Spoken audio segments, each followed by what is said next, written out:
Welcome to Module I. We're going to talk about body mechanics.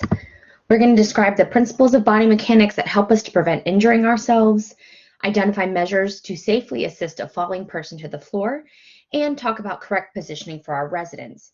Body alignment is important and body mechanics are important for not only us as nurse aides and healthcare providers, but also for our patients. Body mechanics are the efficient and safe use of the body by the coordination of body alignment, balance, and movement. Due to the nature of our jobs, we are subject to back and other injuries to the body. So when we practice correct body mechanics, we're really protecting ourselves, and it is critically important. Body mechanics maximize our strength, it minimizes fatigue, it helps us to avoid muscle strain and injury, and it assures, like I mentioned earlier, both our safety and our residents' safety. The job requirements we have as a nurse aide include lifting, moving, and carrying objects and people. When we use proper body mechanics, not only do we protect ourselves and our patients, but we're reducing cost to the residents and the facility. It reduces our absences due to injuries. It reduces liability for the facility due to workman's compensation. And by using proper body mechanics, even picking up a piece of paper, even using improper body mechanics, when you pick up a piece of paper off the floor, you could cause an injury if not done properly. Many people have probably experienced this in some form or fashion, right? We turn our neck one way, or we turn our body slightly, even if it's a small movement, and all of a sudden we've got a tweak in our neck or in our back, and it can hurt really bad and cause a lot of pain or discomfort and restricted movement. So they're saying that even the tiniest thing can cause injury if we're not using our body mechanics properly. So there are the ABCs of body mechanics. Follow the ABCs and you have success, right? So A is alignment, B is base of support, and C is coordination. When we're talking about alignment, another word for this is posture. This is how our head, trunk, arms, and legs are aligned with one another when our back is straight. Correct body alignment allows our body to move and function efficiently and with maximum strength. When we stand up straight, when we're talking about proper body alignment, a line can be drawn straight down through the center of our body with the two sides being mirror images of each other. You may also have heard the word anatomical position, right? So this woman here in this image is standing in the anatomical position. Hands at the sides or arms at the sides, palm directed forward, and feet pointed forward slightly apart.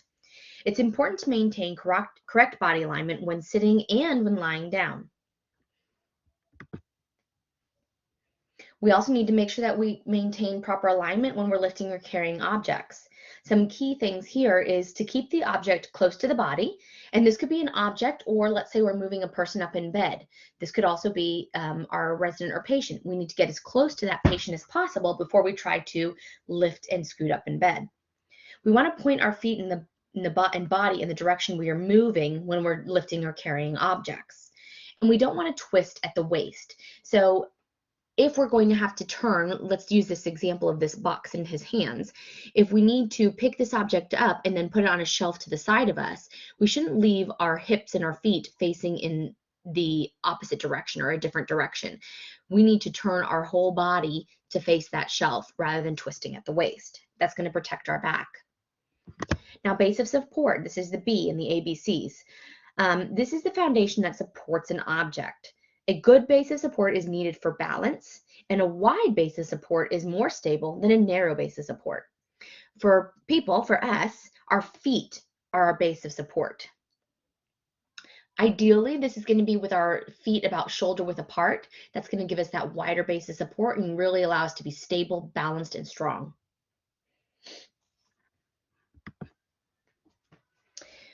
So a center of gravity is the point where most of the weight is concentrated for an object. When we're standing, and think about doing bedside care, right? When we're standing, the pelvis is our center of gravity. A lower center of gravity gives you a more stable base of support and increases balance.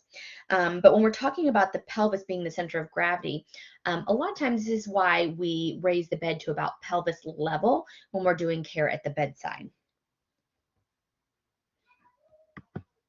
By bending at the knees to lift an object instead of at the waist, this actually lowers our center of gravity. So that kind of goes back to that statement I said about a low center of gravity is more stable than, or the lower the center of gravity, the more stable you are.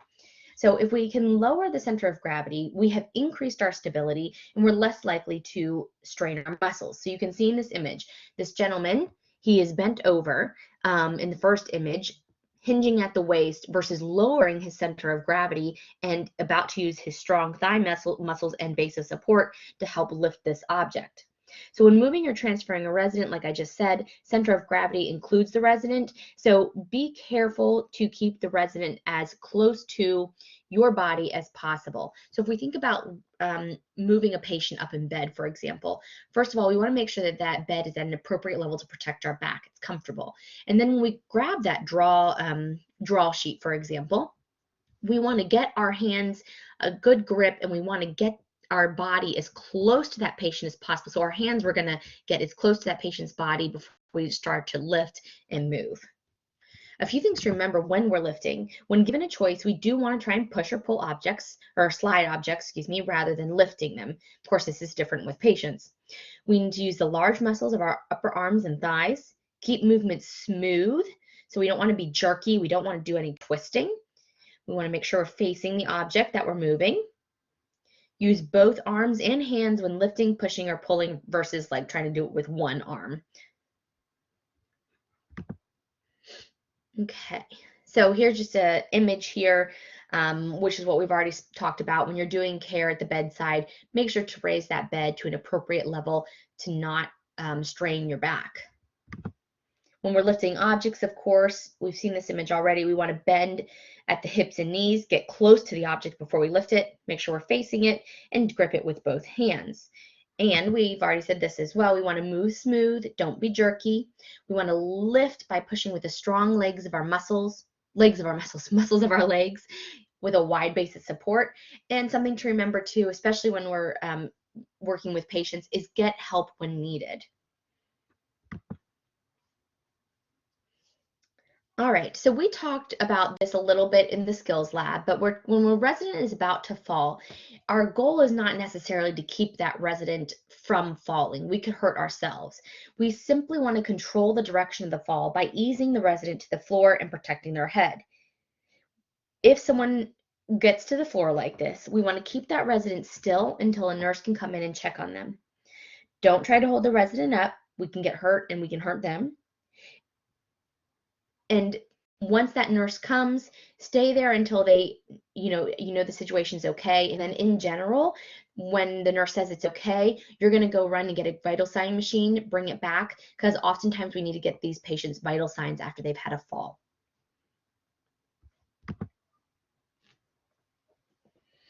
So angles. The reason we're going to talk about angles is because we have to know angles when we're talking about the head of bed. And basically, the bed frame and the head of the bed make an angle. And there's a couple of positions that you want to become familiar with. So, like I said, angles are used to describe the position of a bed between 0 and 90 degrees.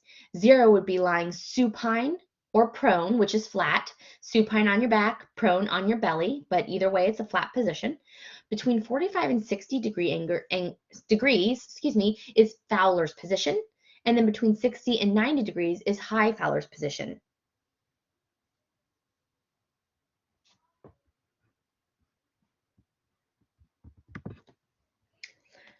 Like I mentioned, it is really important for patients to be properly positioned and correctly aligned, whether they be in a bed or in a chair, just like we need to be using proper alignment when we're working.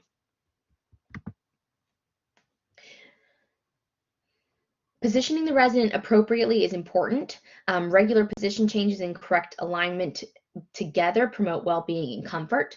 They can promote easier breathing. They can promote circulation and prevent pressure ulcers and contractures. Reposition patients in the bed or chair at least every 2 hours or more frequently per the care plan. We want to make sure that we're using good mechanics, asking for help as needed, and we can use things like pillows or other sort of assistive devices to help with correct alignment. And it is important that we understand what correct alignment is in a variety of positions for our patient, and we're going to look through a few of these right now. So when the patient is supine, they're lying flat on their back with their arms and hands at their side. We can use a pillow to support under their head and arms. And often we see what we call floating the heels. Now, this is not demonstrated in this image, but heels are a number one, maybe not number one, but they're a really high risk area for pressure sores and pressure ulcers. So what we can do is roll up a pillow or a blanket, whatever we need to, and sometimes there are certain assistive devices that can help with this as well, so that this pillow or blanket, whatever we used, is underneath the ankle area of this patient, allowing the heels to float, so the heels are not touching anything.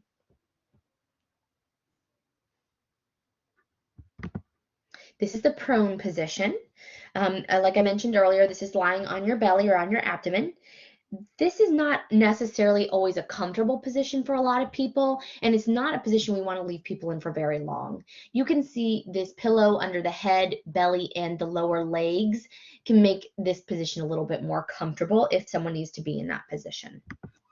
This is the Fowler's position that we talked about. This is what we could refer to as a reclined sitting position. Remember, this is between 45 and 60 degrees. And this is the high Fowler's position. This is sitting almost upright or almost straight up and down, and it's going to be between 60 and 90 degrees. Now, when you're feeding your resident, you want them to be at least 75 degrees up. Closer to 90 is better. So just keep that in mind when we do our feeding the resident skill. If we position our residents on the side or the lateral position, this could be the right or left side. And this is a skill that we practice in class. As you can see, this person has a support pillow for under the top arm, behind the back, between the legs, and underneath the head. A sideline position that's even more specific, and you can see the slight differences here, is the Sims position. Sims position is specifically a left sideline position. Log rolling. So you may have heard of log rolling before, or can at least imagine what that is. This is positioning a resident on the side who has problems with their neck or back, a spinal cord injury, or surgery of the back or hip that requires this specific type of turning from side to side, called log rolling. As the resident is being turned, the resident must be turned as a unit. So that means we have to pay really, really special attention to make sure that the head, back, and legs remain in a straight line. It's best to have multiple people performing a log roll at the same time. And if somebody has a neck or spine injury, you're going to have someone specifically guiding the head and then a couple other people guiding the body. If they have a lower extremity injury, you may also have someone who's dedicated to handling and moving the lower extremities. If you have someone at the head, that's the person that's going to do the countdown. So you may say something like, okay, on the count of 3, we're going to roll to the patient's right. 1, 2, 3. And again, the main thing is that we keep this person in straight alignment from head to toe to protect their neck and their spine and their back, their back. So mechanical lifts are something that we use to help prevent injuries to both staff and residents. We use lifts to transfer residents from stretcher to bed, from bed to chair, to wheelchairs, to stretchers, into tubs or shower chairs, really anywhere. We use a variety of lifts, and they each require special training. We should never be using a lift if we're unsure how to operate, and make sure that we're always following the instructions and getting help when needed. Like I mentioned, there are different types of lifts available. There are some lifts that are made specifically for residents who are fully dependent. And then there's lifts that are used for residents who can bear some weight, maybe just not for a very long time at all, or not their full weight. In some facilities, there may be a no lift policy, and this means that you have to use lifts for any kind of patient transfer.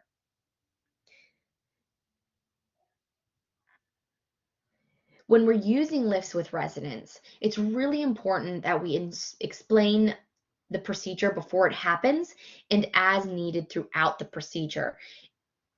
For a lot of residents, this can be a really scary experience, especially if it's the first time. These residents are essentially sometimes being lifted completely off the bed, and they're almost kind of swaying in midair. So it feels a little scary. So we need to be reassuring to our residents and be willing to repeat ourselves as often as necessary so that they can feel comfortable.